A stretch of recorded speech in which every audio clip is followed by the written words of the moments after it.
অসম গ্ৰামীণ বিকাশ বেংকত গ্ৰাহকক অন্যায় লোনৰ কিস্তি নিয়মমতে আদায় কৰাৰ পাছতো টকা সময়মতে জমা নহয় অসম গ্ৰামীণ বিকাশ বেংকত গ্ৰাহকৰ হাহাকাৰ পৰিস্থিতি আপুনি গোটৰ হৈ অসম গ্ৰামীণ বিকাশ বেংকৰ পৰা লোন লোৱা আছে নেকি যদি লৈছিল তেন্তে সাৱধান হওক অসম গ্ৰামীণ বিকাশ বেংকত স্বাৱলম্বিতাৰ নামত বেংকে মহিলা গোটক লোন প্ৰদান কৰি লোনৰ কিস্তি সময়মতে ঘূৰাই দিয়াৰ পিছতো বেংকৰ গাফিলতিৰ ফলত মহিলা গোটৰ হাহাকাৰ তেনে ঘটনা আজি অসম গ্ৰামীণ বিকাশ বেংক লালু শাখাত সংঘটিত হৈছে পশ্চিম লালুকৰ এটা মহিলা আত্মসহায়ক গোটে অসম গ্ৰামীণ বিকাশ বেংক লালু শাখাৰ পৰা কিছুদিনৰ আগত এটা লোন লৈ লোনৰ সকলো টকা নিৰ্দিষ্ট সময়মতে ঘূৰাই দিয়াৰ পাছতো লোনৰ ধন নিদিয়া অভিযোগত আজি আত্মসহায়ক গোটৰ মহিলাসকলে উপায়বিহীন হৈ অসম গ্ৰামীণ বিকাশ বেংক লালু শাখাত উপস্থিত হয় লোনৰ সম্পূৰ্ণ ধন আদায় দিয়াৰ পাছতো ধন জমা নকৰা অভিযোগ অহাত গোটৰ মহিলাসকলৰ পানীত হাঁহ নচৰা অৱস্থা হৈছে গোটৰ মহিলাসকলে অৱশেষত অসম গ্ৰামীণ বিকাশ বেংক লালু শাখাৰ শাখা পৰিচালকগৰাকীক সাক্ষাৎ কৰে যদিও কোনো সমাধান নোপোৱাত উপায়বিহীন হৈ সংবাদ মাধ্যমৰ কাষ চাপে জানিব পৰা মতে এনেধৰণৰ বহুতো ভুক্তভোগীয়ে এনেদৰে বহুতো সমস্যাৰ সন্মুখীন হ'বলগীয়া হৈছে গ্ৰাহকৰ লোনৰ কিস্তি সময়মতে বেংকৰ কৰ্মচাৰীয়ে জমাই নিদিয়াৰ ফলত সকলো মহিলাৰ সিভিল স্ক'ৰ কম হয় যাৰ ফলত মহিলাসকলে অন্য বেংকত লোন পোৱাৰ পৰা বিৰত থাকিবলগীয়া হৈছে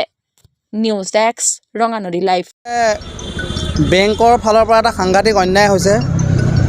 যে মাননীয় চৰকাৰখনে বিভিন্ন সময়ত যুৱ প্ৰজন্মৰ উৎকৰ্ষ সাধন হোৱাকৈ বিভিন্ন আঁচনি দিয়ে সেই আঁচনিৰ অধীনত বেংকে ঋণ প্ৰদান কৰে নিৰিবিলি আত্মসহায়ক গোট পশ্চিম লালুকৰ এই মহিলাসকলৰ এটি গোট আছিলে 5জনীয়া এই গোটত তেওঁলোকে 7 নম্বৰ মাহ 2023 চনত 1.5 লাখ টকা লোন দিছিলে আৰু সেই লোনৰ আগতো তেওঁলোকে এটা লোন লৈছিলে কিন্তু লোনৰ পে'মেণ্ট ইমান ধুনীয়া আছিলে ইমান নিয়াৰিকৈ তেওঁলোকে ধাৰ মাৰিছিলে বেংক কৰ্তৃপক্ষই পুনৰ তেওঁলোকক 1.5 লাখ টকা দিছিলে দিয়াৰ পাছত বেংকৰ কৰ্তৃপক্ষই জনালে যে আমি আপোনালোকৰ পৰা যিটো পইচা আমি কিস্তি আদায় কৰিব লাগে সেই কিস্তিৰ ধন আমাৰ এজেঞ্চিয়ে আপোনালোকৰ তাৰ পৰা নিজে আনিবগৈ সেইমতে আমাৰ মহিলাসকলে প্ৰত্যেকটো তাৰিখত সময়মতে সেই নিৰ্ধাৰিত ব্যক্তিজনক পইচা দিয়ে ইতিমধ্যে তেনেকৈ লোনটো প্ৰায় শেষৰ পৰ্যায় হ'ল এতিয়া আমি এনেকুৱা এটা সমস্যাত পৰিলোঁ এখেত হৈছে মোৰ মিছেছ আমাৰ এটি ক্ষুদ্ৰ উদ্যোগ আছে ক্ষুদ্ৰ উদ্যোগটোৰ কাৰণে আমি PMEGৰ পৰা SBIৰ পৰা আমি এটা লোন আবেদন কৰিছিলোঁ আৰু বেংক কৰ্তৃপক্ষ বেংক বিষয়ে গৈ আমি লোনটোৰ কাৰণে প্ৰযোজ্য বুলি তেওঁলোকে আমাক অগ্ৰাধিকাৰ দিয়াত আমি সেই লোনৰ কাৰণে নথিপত্ৰ আগবঢ়ালোঁ ইতিমধ্যে নথিপত্ৰসমূহ তেওঁলোকে পৰীক্ষা নিৰীক্ষা কৰি চাইছে যে গ্ৰামীণ বিকাশ বেংকৰ এটা গোটৰ লোনত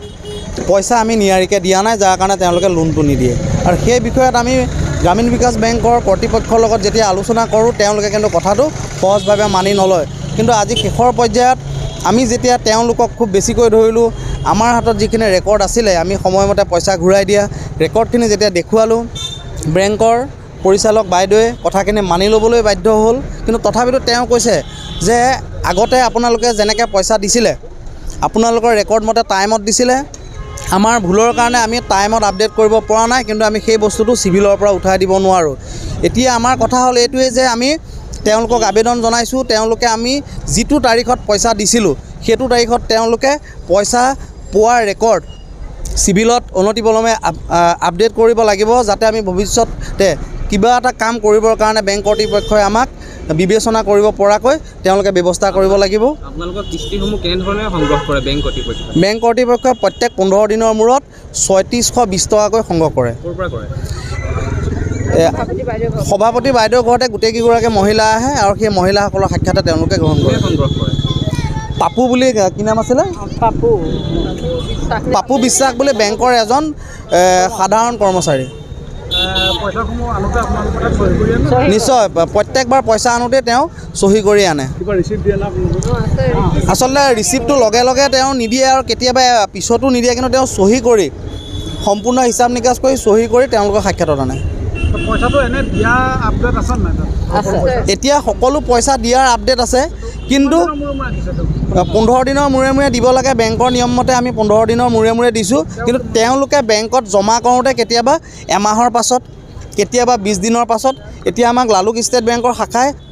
সেইটোকে ভুল ধৰিছে যে আপোনালোকে সময়মতে পইচা পৰিশোধ কৰা নাই কিন্তু আমি কৰিছোঁ হয়